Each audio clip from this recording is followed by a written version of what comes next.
Here at the beginning of the 21st century, the United Brotherhood of Carpenters is more than 500,000 members in the U.S. and Canada. We work in many crafts, in industries that are constantly changing. Today we get our growing strength from our commitment to organizing, adding members and employers in every area of our traditional work. As with most crafts, the carpenters of colonial North America worked under their familiar European system of guilds. Apprentices became journeymen who became masters, the developers of their day. But all carpenters organized to set rates for our work. Activists from the start, American carpenters played key roles in the Revolution.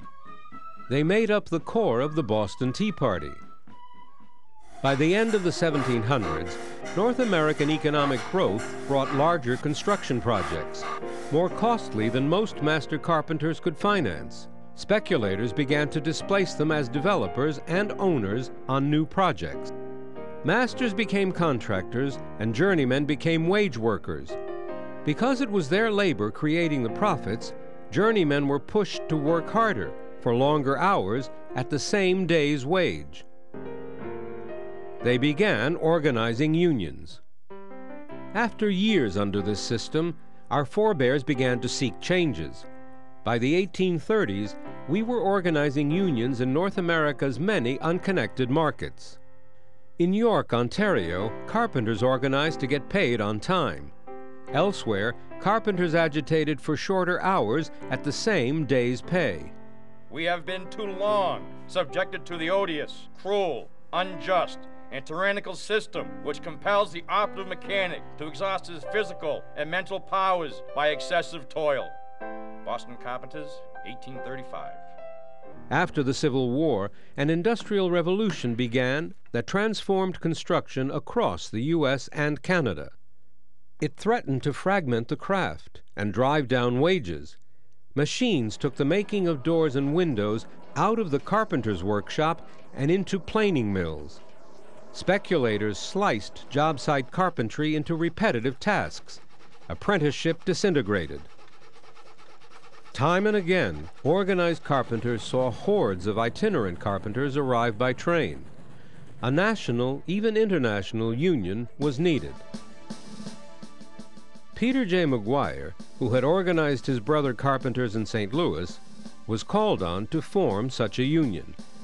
The Brotherhood was founded in August 1881 in Chicago under a constitution that still governs the UBC today. McGuire's founding credo: educate, agitate, organize. Because builders recruited strikebreakers to move both ways across the U.S.-Canada border, American and Canadian locals were chartered. The founders of the Brotherhood opened the union to everybody who did carpenter work, or what had ever been carpenter work, from highly skilled millwrights to semi-skilled workers in the planing and sawmills. The demand for shorter hours, at the same day's pay or better, was key to the growth of the union. McGuire also sparked the first Labor Day in New York City in 1882. Workers didn't ask permission. They just took the day off, showing their strength. City by city in the years following, they did the same, until the U.S. Congress and Canadian Parliament made the holiday official. Strikes for the 8-hour day in 1886 and 1890 brought tens of thousands of carpenters into the Brotherhood. To keep up with technological changes in the industry, local unions reinvigorated apprenticeship and acquired new skills. The young Brotherhood quickly gained strength. The UBC won union standards on government work during World War I.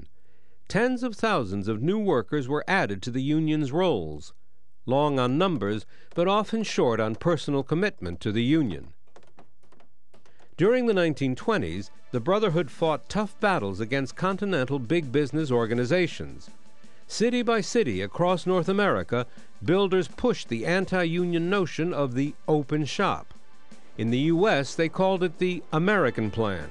In Canada, they dropped the name but kept the strategy.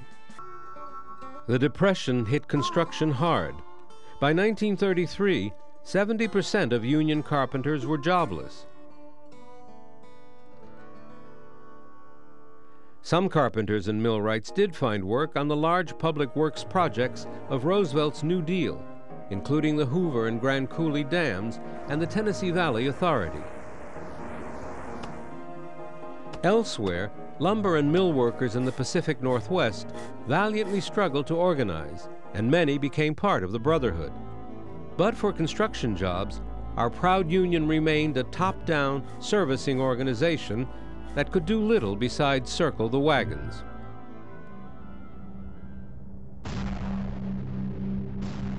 Then came World War II, which saw many unsung UBC heroes. The war years saw membership double with the huge influx of workers into government war work. A construction boom followed the war and kept membership numbers high. Personal organizing wasn't needed. Returning GI members were welcomed back. In the post-war boom, membership in the Brotherhood reached new heights, more than 833,000 in 1973. And the UBC enjoyed a market share, the portion of work done by union members, as high as 90% in many areas. The Brotherhood achieved solid benefits like health insurance, vacation pay, and pensions. Apprenticeship was also formalized. Carpenter wages in both the U.S. and Canada became among the highest in the world. Joint union contractor apprenticeship standards and training centers flourished and multiplied. Yet these years of economic prosperity made it easy for the union to grow without carpenter-to-carpenter organizing. The union served the existing members well, and it protected the comfortable status quo. But when this sustained prosperity finally ended in the early 1970s, the economic landscape had changed, and the Brotherhood had not changed with it. In the U.S., major industrial construction users banded together in a group called the Business Roundtable to forcefully bring construction wages down and productivity up. They championed the anti-union open shop and the merit shop. But UBC leaders weren't prepared and didn't effectively respond. With a declining economy and this concerted business assault, union carpenters maintained dominant market share only in a few major markets. Elsewhere, the effects were devastating. Some union contractors simply locked us out and reopened the job sites as non-union the very next day. Under attack and too set in its ways to respond and change, the UBC retreated, from residential into commercial work, from smaller into bigger jobs. But when the big jobs were over, the smaller jobs had gone non-union. Soon, anti-union contractors were challenging even the big jobs. By the early 1990s, we'd lost half our members. Our standards and our strength were disappearing fast. It was time to change, to organize or die. By the early 1990s, UBC membership was down by nearly half from just 20 years earlier. Market share was way down too. When membership and market share drop, wages and benefits eventually follow. So more members leave. It's a downward spiral. Yet today, we're coming back. Less than 10 years from our lowest point, we've gained back 100,000 members. We're restoring our strength and respect in all of our industries. A new vision from new leaders has turned the tide by going back to our historical roots, back to a union devoted to organizing, focused on training, and structured for growth. This is the UBC today. Now, it is our job to maintain that momentum and build on the work that we have already done. We've turned the corner and we have drawn the line. And while we still have a long way to go, we know that we'll get there.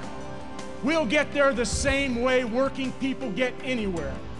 Hard work, grit, and determination. Like the best of those who came before us, we must earn our way, reaching out to grow with members and employers who share a dream, the vision of a 21st century union.